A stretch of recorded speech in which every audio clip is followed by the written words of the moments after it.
अस्सलामुअलैकुम मेरे प्यारे भैन भाइयों की हाल है। ठीक हो? मैं उम्मीद करना सब ठीक होंगे।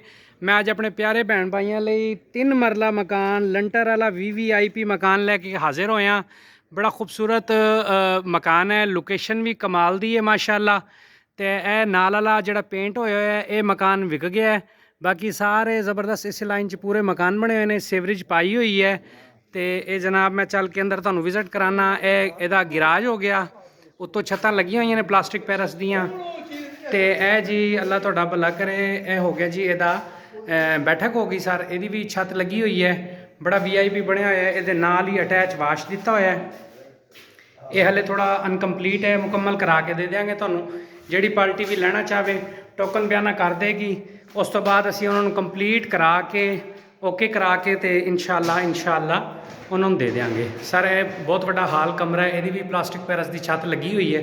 ये भी अटैच वाशरूम है, ये भी अटैच वाशरूम है।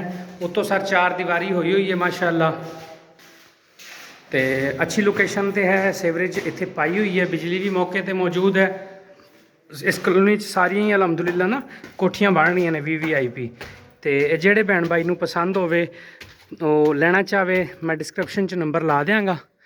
तो यह देखो सर सारी आबादी अलहमदुलिल्लाह, सारी आबादी सारे घर बने हुए हैं। बहुत वड्डी बस्ती बनी हुई है माशाअल्लाह, अच्छे मकान बने हुए हैं जी। बहुत अच्छी लोकेशन पर है। जोड़ा भाई लेना चाहे मेरे नाल रबता कर लेगा।